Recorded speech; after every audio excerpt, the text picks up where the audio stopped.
ఉత్తరాంధ్ర పార్వతీపురం మన్యం జిల్లాలో పచ్చకామెలు కలకలం సృష్టించాయి. ఇక కురుపం బాలికల ఆశ్రమ పాఠశాలలో జాండీస్ విస్తరిస్తుంది. వ్యాధి లక్షణాలు కనిపించడంతో సుమారుగా 100 మంది విద్యార్థులను ఆసుపత్రిలో అడ్మిట్ చేశారు. కొంతమందికి కామెర్ల వ్యాధి తీవ్రత ఎక్కువగా ఉండడంతో విశాఖ నగరానికి తరలిస్తున్నారు. ఇప్పటికే దాదాపుగా 34 మంది విద్యార్థులకు కేజీహెచ్ కు తరలించారు. వారందరికీ ప్రత్యేక ఐసోలేషన్ వార్డులో మెరుగైన చికిత్స అందిస్తున్నారు. ఇక గురుకుల ఆశ్రమ పాఠశాలలో సుమారు 600 మంది విద్యార్థులు చదువుతుండగా వారిలో 100 మందికి పైగా కొద్ది రోజులుగా కామెర్లు విష జ్వరాలతో చికిత్స తీసుకున్నట్లు తెలుస్తుంది. ఇక ఇదే అంశంపై మరింత సమాచారం మా ఉత్తరాంధ్ర నుంచి ప్రతినిధి కీర్తి కన్నబాబు అందిస్తారు. మొత్తానికి ఏదైతే మన్యం జిల్లా పార్వతీపురం సంబంధించినటువంటి ఆశ్రమ విద్యార్థుల తాలూకా పరిస్థితులు చూస్తే రోజు రోజుకి దయనీయంగా మారిందని చెప్పాలి. ప్రస్తుతం విశాఖ కేజీహెచ్ కి అయితే మరికొంతమందిని తరలించే ప్రయత్నం అయితే జరుగుతుంది. వీళ్ళనే అసలు ఏం జరిగిందో అడిగి తెలుసుకునే ప్రయత్నం చేద్దాం. అమ్మ, ఏం జరిగింది? ఎందుకు ఎంతమంది ఇక్కడ తీసుకొస్తున్నారు?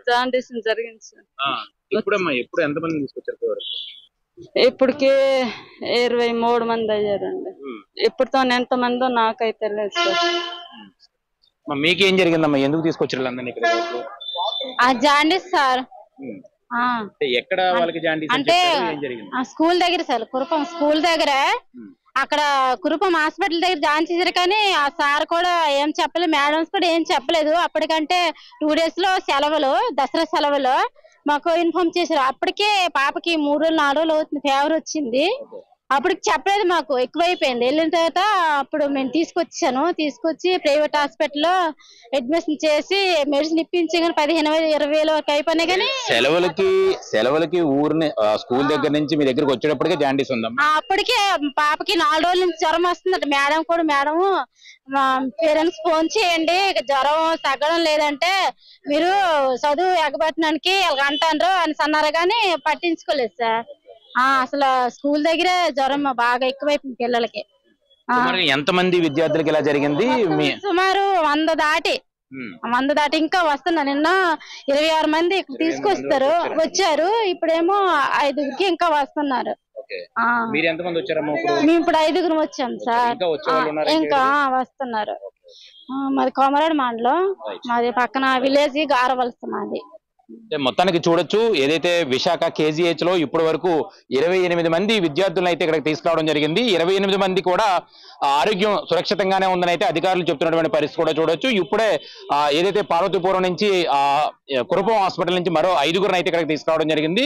వీళ్ళ 5గురు పరిస్థితి మెరుగైన వైద్యం అందించేందుకు గానీ కూడా ఇక్కడికి తీసుకొచ్చేందుకు తల్లిదండ్రులు అయితే చెప్తున్నారు. అయితే వీళ్ళంతా చెప్తున్నటువంటి విషయం చూస్తే కనుక, ఏదైతే కురుపంలో ఉన్నటువంటి ఆశ్రమ పాఠశాలలో చదువుతున్నటువంటి ఈ 80 మంది విద్యార్థులు ఎవరైతే ఉన్నారో వీళ్ళందరూ అక్కడ ఉన్నప్పుడే వీళ్ళందరికీ కూడా ఈ డిసీజ్ అంటుకుంది, వీళ్ళకి ఉన్నటువంటి ప్రాబ్లం ఉంది అని చెప్పేసి అయితే వాళ్ళు ప్రధానంగా చెప్తున్నటువంటి పరిస్థితి ఉంది. దాని నేపథ్యంలోనే సెలవులకి ఇంటికి వెళ్ళిన తర్వాత వీళ్ళందరూ కూడా ఆరోగ్య పరిస్థితి బాగోలేదన్నటువంటి విషయం తెలుసుకున్న పేరెంట్స్ ఎవరైతే ఉంటారో వీళ్ళందరినీ స్థానికంగా ఉన్నటువంటి ప్రైవేట్ హాస్పిటల్లో చికిత్స నిమిత్తం అక్కడ బయటపడిందని చెప్పేసి అయితే చెప్పడం కూడా చూడొచ్చు. అయితే మనతో పాటు మాట్లాడడానికి మరి కొంతమంది విద్యార్థులు ఉన్నారు. అమ్మా, అసలు ఏం జరిగింది? ఎందుకు మీరు అంత ఇక్కడ వరకు వస్తున్నారు? జాండీస్.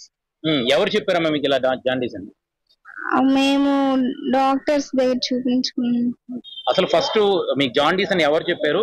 మీరు హాస్టల్లో ఉండగా వచ్చిందా, ఇంటికి వెళ్ళిన తర్వాత ఇది అటాక్ అయిందా? హాస్టల్లో ఉండడానికే వచ్చింది, కానీ కురుపం డాక్టర్ గారు ఏం చెప్పలేదు, అక్కడ మేడమ్స్ కూడా ఏం చెప్పలేదు సార్.